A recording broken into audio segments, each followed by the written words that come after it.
সেদিন একাকিনী রমণী নির্জন পথে যাবে, কোনো জন কটু কথা কবে না, কোনো জন কোনোখানে সম্পদের মোহে খুন আর রাহাজানি করবে না। সেদিন আর নয় বেশি দূরে, আর কিছু পথ গেলে মিলবে। সেদিন সবাই খোদাই বিধান পেয়ে দুঃখ বেদনা ভুলবে, দুঃখ বেদনা ভুলবে। বলেন কোনো একদিন এদেশের আকাশে কালিমার পতাকা উড়বে। সেদিন সবাই খোদাই বিধান পেয়ে দুঃখ বেদনা ভুলবে। ও দুঃখ বেদনা ভুলবে। লিল্লাহে তাকবীর। কোন খতমে রসুল ফখরে উমাম শাহ মদীনা, दिखला दे मुझे मंजर गुलजार मदीना। ऐ खत्म रसूल फख्र उमम शाह मदीना, दिखला दे मुझे मंजर गुलजार मदीना। अल्लाह ने मकाई में की काबा बनाया, उस काबा का आबाद कर दे जिसको बनाया। अल्लाह ने मकाई में की काबा बनाया, उस काबा का आबाद कर दे जिसको बनाया। हर साल में हाजी चले जाए, हर साल में हाजी चले जाए राह मदीना, दिखला दे मुझे मंजर गुलजार मदीना। ऐ खत्म रसूल फख्र उमम शाह मदीना, दिखला दे मुझे मंजर गुलजार मदीना। अल्लाह ने तुमको अपना दी महबूब बनाया, अल्लाह ने तुमको अपना दी महबूब बनाया। मेराज की सरकार खुदा तुमको दिखाया, अल्लाह ने बनाया तुम्हें,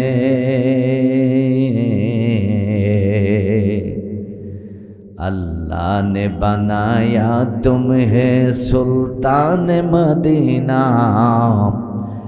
दिखला दे मुझे मंजर गुलजार मदीना। আজকে বাংলাদেশের মানুষগুলোকে ইসলাহ করা দরকার, সংশোধন করা দরকার। কথা বলেন, আল্লাহই সংশোধন করতে চায়, তা আমরা বাধা দেব কেন? আমাদের আমিরে জামাত ডাক্তার শফিকুর রহমান বলছে, কেউ যদি তোমাদের পায়ে পড়ে ঝগড়া করে, তুমি রহমানের বান্দা হিসেবে ওখানে কি গুণ দেখাবা? ওয়াইদা খাতাবাহুমুল জাহিলুনা ক্বালু সালামা। সুবহানাল্লাহ বলেন। আমার বয়স যদিও 50 বছর, এর মধ্যে ধরেন 8-10 বছর অনুভূতি ছিল না, শিশুকাল ছিল। 40-42 বছর এই বয়সের মধ্যে আমি বাংলাদেশে কোনো রাজনৈতিক নেতার মুখে এত সুন্দর বক্তব্য শুনি নাই। কথা বলেন, ওরা পারছে তো আগুন জ্বালায় দিছে। কথা কন আল্লাহু আকবার। যেখানে অশান্তির আগুন জ্বলে, শরীরে কিছু থাক আর না থাক ওইখানে ছুটে যায়। আমার ভাই বলল না, হ্যাঁ, কি চমৎকার কথা। ওয়াইদা খাতাবাহুমুল জাহিলুনা ক্বালু সালামা। কেউ যদি তোমার পায়ে পড়ে ঝগড়া লাগাইতে চায়, তুমি বলো সালাম, শান্তি শান্তি, আমি ঝগড়া করতে চাই না। সুবহানাল্লাহ বলেন। এই গুণটা কার ছিল জোরে বলেন তো? মুহাম্মদুর রাসূলুল্লাহ।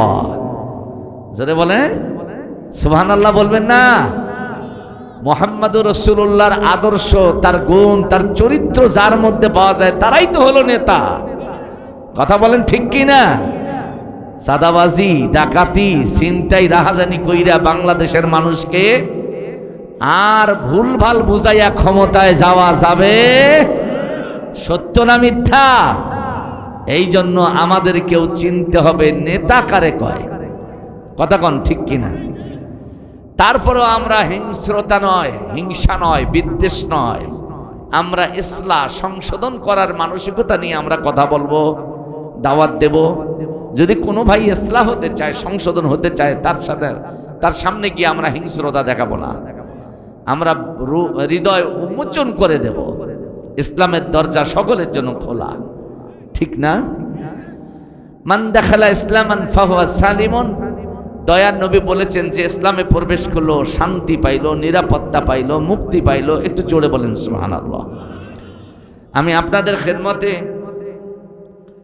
আজকে যে আলোচনার বিষয়টা নিয়ে এসেছি সূরা ফুরকান। জোরে বলেন কি সূরা? আয়াত নাম্বার 70। আল্লাহ রাব্বুল আলামিন সূরা ফুরকানের 70 নাম্বার আয়াত নবীজির উপর নাজিল করে জানায় দিয়ে বললেন, নবী দুনিয়ার মানুষগুলোকে বলো, ইল্লা মান তাবা ওয়া আমানা ওয়া আমিলা আমালান সালিহা ফাউলাইকা ইউবাদদিলুল্লাহু সাইয়্যাতিহিম হাসানা। চিৎকার দিয়ে বলা যাবে কি আল্লাহু আকবার? আল্লাহ তাআলা বললেন, নবীজি আমার, দুনিয়ায় পথ ভোলা, পথভ্রষ্ট যারা হয়েছে, বিপদগামী যারা হয়েছে, এমন আমার বান্দা আর বান্দি যারা আছে তাদেরকে বলে দাও, ইল্লা মান তাবা। ভুল করার পর, অন্যায় করার পর, সীমা লঙ্ঘন করার পর, ইল্লা মান তাবা, যারা তওবা করেছে, আল্লাহকে বলেছে, আল্লাহ ভুল করেছি, অন্যায় করেছি, সীমা লঙ্ঘন করেছি। আল্লাহ তাআলা বললেন ওয়া আমানা, অন্যায় করার স্বীকৃতি দিয়া সে যদি আল্লাহর উপরে ঈমান মজবুত করে নেয়, ঈমান যদি খাঁটি করে নেয়, নির্ভেজাল ঈমান যদি করে নেয়, ঈমান মজবুত করার পর আল ভুল করবে না, গুনাহ করবে না, সীমা লঙ্ঘন করবে না। আল্লাহ তাআলা বললেন ওয়া আমিলা আমালান সালিহা, ভালো কাজ করবে, খারাপ কাজ করবে না। ওয়াদা করা যায় আমরা ভালো কাজ করব, খারাপ কাজ করব না। আল্লাহ তাআলা বললেন, হাবিব আমার এমন বান্দাগুলোকে বলে দাও, ফাউলাইকা ইউবাদদিলুল্লাহু সাইয়্যাতিহিম হাসানা। আমার ওই বান্দার বান্দিগুলো এমন পর্যায়ের লোক হবে, তাদের জীবনে যত গুনাহ আছে সব গুনাহগুলো আমি আল্লাহ একখানে জমা করব, আর ওই গুনাহগুলো গুনার অবস্থান থেকে পরিবর্তন করে আমি সব বানায় দিয়া বান্দার আমল নামা পরিপূর্ণ করে দেব। জোরে কোন আল্লাহু আকবার। ফাউলাইকা ইউবাদদিলুল্লাহু সাইয়্যাতিহিম হাসানা।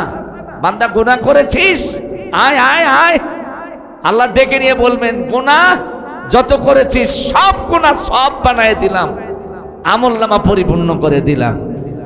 একটু জোরে বলেন সুবহানাল্লাহ। এটা কি আল্লাহ পারে? আল্লাহর পক্ষে কি সম্ভব? আপনাকে, আমাকে, হাফিজুর ভাইকে, মুরব্বী যারা আছেন সবাইকে গুনাহ মুক্ত করা এটা আল্লাহর পক্ষে কি সম্ভব? আল্লাহর পক্ষেই সম্ভব, পৃথিবীর কোনো মানুষের পক্ষে সম্ভব। আল্লাহু আকবার। এরপর আল্লাহ তাআলা বললেন ওয়া কানাল্লাহু গফুরুর রহিমা। নবী, আমার বান্দাদেরকে বলে দাও তারা এই কথা বুঝুক যে তাদের রব, তাদের মালিক, তাদের আল্লাহ তিনি হলেন ক্ষমাশীল এবং দয়ালু। চিৎকার দিয়ে কন্যা সুবহানাল্লাহ। এটি হচ্ছে আয়াতে কারিমা, তেলাওয়াত এবং অনুবাদ। কুরাঙ্গানি, হুমকি, হামলা, মামলা, ভয়ভীতি, জুলুম, নির্যাতন, নিপীড়নের পরেও যারা ইমানের দাবির থেকে এক পা পিছনে যায় না, ভালো মানুষ তারাই, এটা আল্লাহর ঘোষণা। কথা বলেন ঠিক কিনা? খারাপ মানুষ কারা? যারা জুলুম করেছে, চুরি করেছে, ডাকাতি করেছে, চাঁদাবাজি করেছে, ছিনতাই করেছে, হামলা করেছে, মামলা করে সম্রাটের মতো দেশ চাইরা বিদেশে পালায় আছে, সার্টিফিকেট আল্লাহ দিচ্ছেন, এরাই হচ্ছে খারাপ। কথা বলেন ঠিক কিনা? ওরা যা করেছে আমরা যদি তা করি তাহলে তো মানুষ আর অমানুষের পার্থক্য থাকে না। আমরা মানুষ, এটা প্রমাণ দেওয়ার জন্য আমরা তাদেরকে ইসলাহ হওয়ার সুযোগ দেব আল্লাহর নির্দেশে। ঠিক না বেঠিক বলেন? ইসলামের দরজা খোলা আছে, বন্ধ হয়নি। তুমি যদি আমার মালিকের পায়ে পইরা কান্দা কান্দা বলো আল্লাহ জীবনে যা করেছি এগুলো আর করবো না, এগুলো থেকে বের হতে চাই, রাস্তা খোলা আছে না বন্ধ? যখন খোলা না বন্ধ? আল্লাহু আকবার। আমার আল্লাহ ডাক দিয়া কয় হাবিব আমার বান্দাদেরকে বলো গুনাহ করা বান্দার স্বভাব, আর মাফ করা হলো আমি আল্লাহর স্বভাব। সুবহানাল্লাহ বলা যাবে না? গুনাহ করেছি, শয়তানের ওয়াসওয়াসায়, নফসে আম্মারার ওয়াসওয়াসায়, তারপরে শয়তানের প্রেতাত্মাদের ওয়াসওয়াসায় গুনাহ করেছি। কিন্তু এটা বোঝার পর কেউ যদি অনুতপ্ত হয়, কেউ যদি নিজকে পরিশুদ্ধ করতে চায়, রাস্তা খোলা আছে না নাই? আমি হাদিস দিয়ে, কোরআনের আয়াত দিয়ে এগুলো বোঝাই দিচ্ছি ইনশাআল্লাহ। তবে এই আয়াতের আলোচনাকে সমৃদ্ধ করার জন্য একটা হাদিস বলেছি। বাজান শুনতেছেন আপনারা? রোজে মাহশারে কোটি কোটি, মিলিয়ন বিলিয়ন মানুষ ত্রাহি ত্রাহি করবে, আর্তনাদ করবে। আল্লাহ আদালতে বসবেন, নবীকে বলবেন বক্তব্য দাও। আমার নবীজি বক্তব্য দিবেন, ওয়াকাল আর রাসূলু ইয়া রাব্বি। সেই দিন রোজে মাহশারের দিন রাসূল বলবেন হে আমার রব, হে আমার প্রতিপালক, ইন্না কওমি, মানব জাতিকে দেখায় দিয়ে বলবেন এরা আমার জাতি। নবীজিও মানুষ, হাসরবাসী যারা থাকবে তারাও, তাহলে জাতিগত দিক থেকে এক এবং অভিন্ন, ঠিক না? আল্লাহর নবী বললেন ইন্না কওমি, এরা আমার জাতি, এরা আমার সম্প্রদায়, কিন্তু এদের মধ্যে কিছু কিছু মানুষ আছে ইত্তাখাযু হাযাল কুরআনা মাহজুরা। ও আল্লাহ, এই মানুষগুলোর মধ্যে কিছু কিছু মানুষ আছে তারা তোমার কোরআনকে পরিত্যক্ত করেছে, অবাঞ্ছিত করেছে, কোরআনের প্রতি ধৃষ্টতা দেখিয়েছে। আপনারা বলেন নবীজির এই কথার সাথে বাংলাদেশের কিছু মানুষের মধ্যে মিল আছে না নাই? যেরকম আছে কি না? ওই যে ঢাকার মধ্যে 5ই আগস্টের আগে ছাত্র জনতার আন্দোলনে বাইতুল মুকাররমে কোরআনের মধ্যে আগুন দেওয়া হয়েছিল। কোরআনে যারা আগুন দিয়েছিল তারা মাথায় টুপিও পরা ছিল, পাঞ্জাবিও গায়ে দিয়েছিল। কথা কোন ঠিক কিনা? কিন্তু যারা আগুন লাগাইছে এই টুপিওয়ালা পাঞ্জাবিওয়ালাদের মুখে দাড়ি ছিল না। কথা কোন? তারা এই পোশাক পরে কোরআনের মধ্যে আগুন লাগাই দিয়ে বুঝাইলো এই কোরআনের মধ্যে আগুন তারাই দিছে যারা টুপিওয়ালা আর পাঞ্জাবিওয়ালা। কিন্তু এই কথাটা বাদ গেল কেন? তারা দাড়িওয়ালা ছিল না একটাও, কোন দাড়িওয়ালা তো আগুন লাগার কাতারে ছিল না। কথা কন, এইরকম মানুষ যারা কোরআনকে এইভাবে আস্থা করে নিক্ষেপ করে, কোরআনের প্রতি দৃষ্টতা প্রদর্শন করেছে, আমার নবীজি তাদেরকে ডাক দিয়ে বলবেন ইত্তাখাযু হাযাল কোরআন মাহজুরা, এটা কোরআন পরিত্যক্ত করেছে।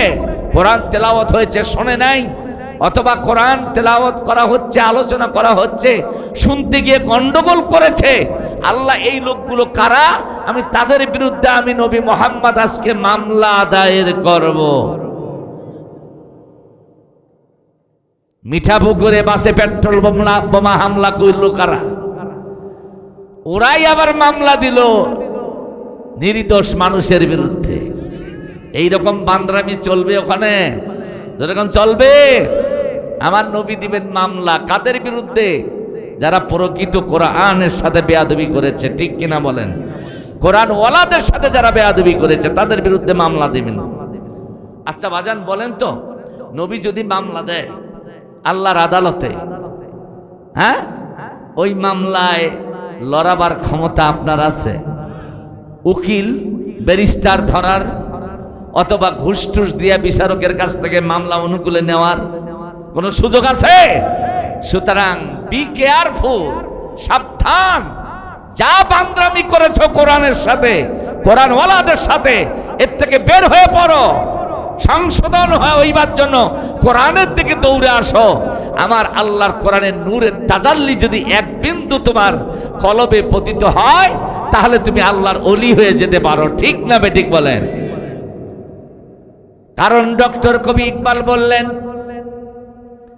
पर गया जिस पर नजर बंदा को मौला कर दिया,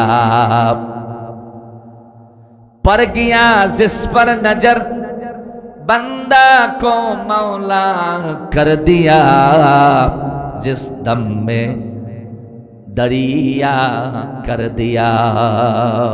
আল্লাহু আকবার বলেন। ইকবাল বলছেন, আল্লাহর কুদরতের নজর যদি কোনো মান্দার উপরে পতিত হয়, হতে পারে ফকির, কিন্তু সে আল্লাহর ওলি হয়ে যাবে।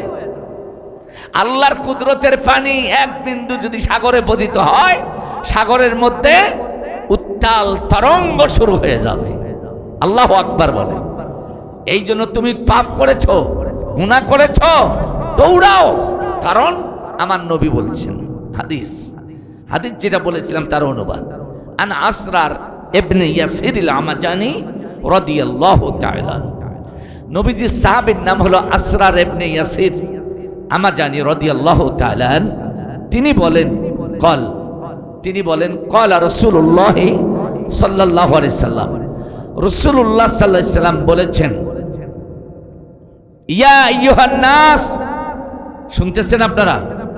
ও দুনিয়ার মানুষ। এখানে মুসলমানদেরকে ডাক দেওয়া হয়নি, ইয়া আইয়ুহান নাস, মানব জাতিকে ডাক দেওয়া হয়েছে। আল্লাহু আকবার। তাহলে আবাল বৃদ্ধ বনিতা, জাতি ধর্ম বর্ণ নির্বিশেষে সার্বজনীন ঘোষণা বিশ্বনবী মুহাম্মাদের। চিৎকার দেখুন আল্লাহু আকবার। তার ঘোষণার প্রতিচ্ছবি আমরা দেখতে পাই আমিরে জামাতের ঘোষণার মধ্যে। কথা কোন ঠিক কিনা? আল্লাহর নবী বললেন, তুবু ইলাল্লাহ, কোন দিকে দৌড়াবি না, আল্লাহর দিকে দৌড়াও। প্রত্যাবর্তন আল্লাহর দিকে করো। কোন নেতার পিছনে যাবা, কোন নেত্রীর পিছনে যাবা, এগুলো চিন্তা মাথার থেকে মুছে ফেলো, আল্লাহর দিকে যাও। তুবু ইলাল্লাহ, আল্লাহর দিকে যাও, আল্লাহর দিকে প্রত্যাবর্তন করো। আস্তাগফিরুহ, আর আল্লাহর পায়ে পইরা আল্লাহকে বলো, আল্লাহ ক্ষমা চাই। দিন কায়েমের আন্দোলনের কথা বলেছ, করি নাই, বিরোধিতা করেছি। যারা দিন কায়েমের আন্দোলন করছিল তাদেরকে হামলা করেছি, মামলা দিয়া জেলে পাঠাইছি, বাড়িতে আগুন লাগাই দিয়েছি, রাস্তায় ধরে পিটাইছি। কথা কন?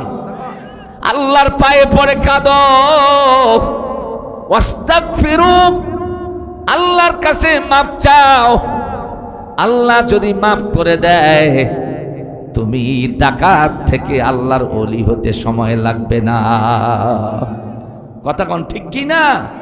সুযোগ আছে, কিন্তু তুমি যদি ইতর হও, যদি অভদ্র হও, তুমি যদি শয়তানের শয়তানি কাজ বন্ধ না কইরা পূর্বের অবস্থায় থাকো, তাহলে মনে রাখবা তেরে মেরে ঠান্ডা করে দিবে আল্লাহ ঠান্ডা। আল্লাহ পারে না, পারে না, ছাড় দেয় সেরে, আল্লাহ ছাড় দেয়, কিন্তু সেরে ক্ষমা করার, ক্ষমা পাওয়ার সুযোগ দেয়। কাজে না লাগাইলে আল্লাহ কিন্তু মটকাইয়া ফেলাইয়া রুহুকে টাইনা বাইর কইরা নেয়। ঠিক না বেঠিক কন? ওয়ান্নাজিআতি গরকা ওয়ান্নাশিতাতি নাশতা, এমন যন্ত্রণা শুরু হবে। আমি দেখেছি এক জালিমের মৃত্যু, আমার চোখে দেখেছি। সারা জীবন জুলুম করেছে মানুষকে, জায়গা জমি, বিচার, সালিশ ইত্যাদি ইত্যাদি। মরার সময় সে জিহ্বা বাইর করেছে, এত বড় লম্বা জিহ্বা বাইর করে দাঁত দিয়ে কামড়াইয়া রক্তাক্ত অবস্থায় চিৎকার দিয়া দুনিয়া থেকে বিদায় নিয়েছে।